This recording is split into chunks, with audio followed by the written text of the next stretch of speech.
पाटील, आपण बघताय BKP मराठी. आज नवीन दिवस, नवीन विषय, नवीन दिवसाची नवीन अशी चर्चा.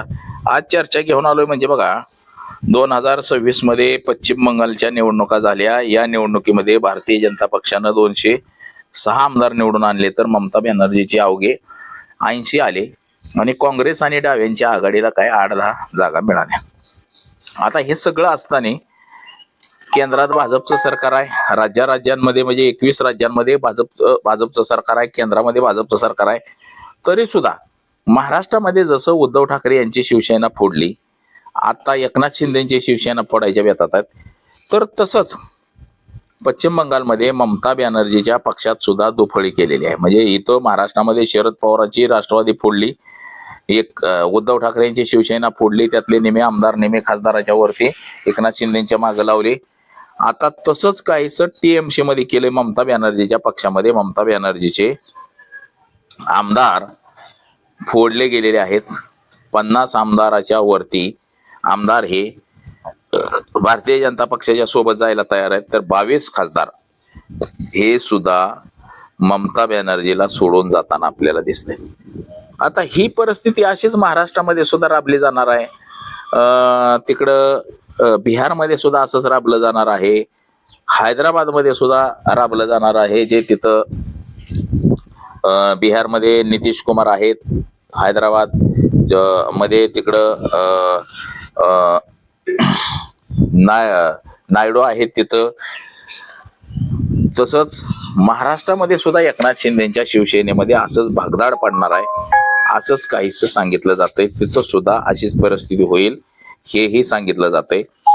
म्हणजे भारतीय जनता पक्ष हा राक्षसी वृत्तीचा झालेला आहे आणि ह्या सगळ्या पक्षांना गिळंकृत करण्याचा प्रयत्न भारतीय जनता पक्ष करत आहे. तर अशीच काहीशी परिस्थिती सध्या देशभर निर्माण झाली आणि यामुळं महाराष्ट्रामध्ये एकनाथ शिंदे घाबरलेत, नितीश कुमार बिहारमध्ये घाबरलेत, तर चंद्राबाबू नायडू हे हैदराबादमध्ये घाबरलेले आहेत. म्हणजे ही परिस्थिती सगळीकडे निर्माण झालेली आहे. तर नेमकं आता किती खासदार किती आमदार भारतीय जनता पक्षाच्या सोबत जातील याच विषयाची आज आपण चर्चा करणार आहोत. तर सर्वप्रथम आपण जर चॅनल सबस्क्राईब केला नसेल तर चॅनल सबस्क्राईब करावा ही सर्वांना विनंती. आणि आपण जर हा संपूर्ण व्हिडिओ बघितला तर आपल्या लक्षात येईल की बाबा कुठल्या पक्षाचे किती खासदार आहेत, काय कोण फुटून जाऊ शकतं, काय होऊ शकतं, याचा विसंभूत आकडा हा आपल्याला सविस्तर असा मिळेल.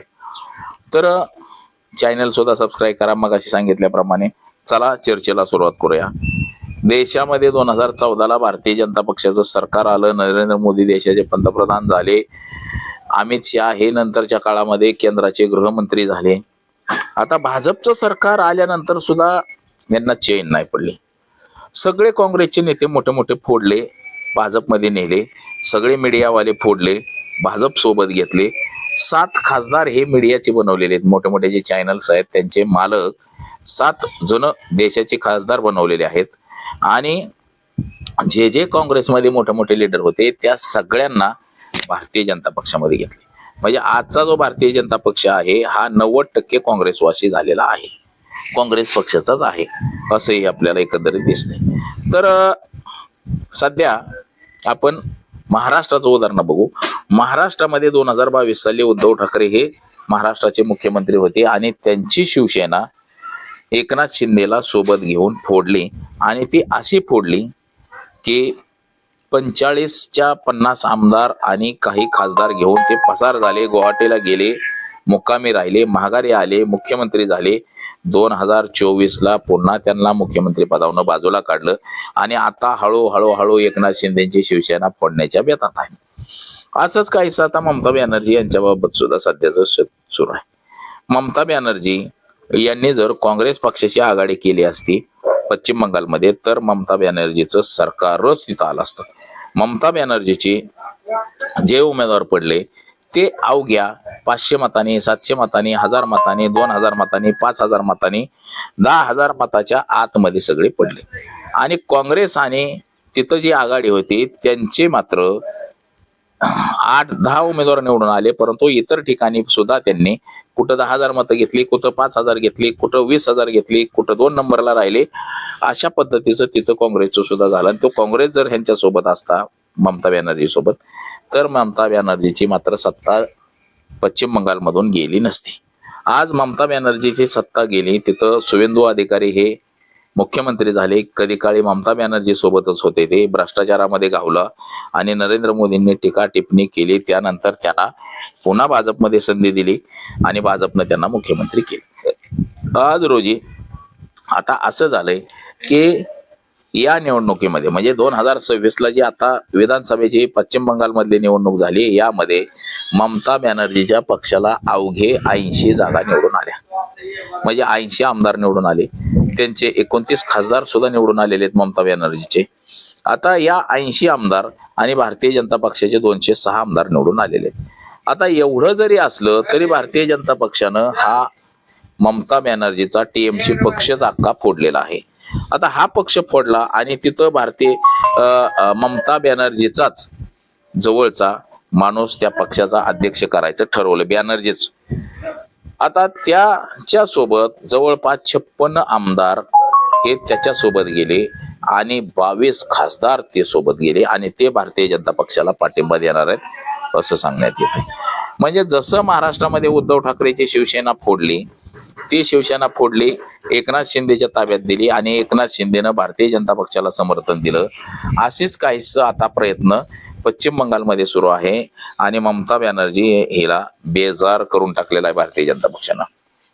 आता ममता बॅनर्जीला जरी म्हणजे ममता बॅनर्जीचा अख्खा पक्ष आणि चिन्ह देऊन टाकायचं भाजपच्या सोबत जाणाऱ्या माणसाकडं आणि ममता बॅनर्जीला पुन्हा नवीन चिन्ह घ्यावं लागणार, नवीन पक्षाची स्थापना करावी लागणार, अशी स्थिती सध्या त्या पश्चिम बंगालमध्ये निर्माण झालेली आहे. आता असंच काहीसं बिहारमध्ये सुद्धा होऊ शकतं. बिहारमध्ये सुद्धा नितीश कुमार यांच्या पक्षाला सुद्धा मोठं भगदाड पडेल असं दिसतंय.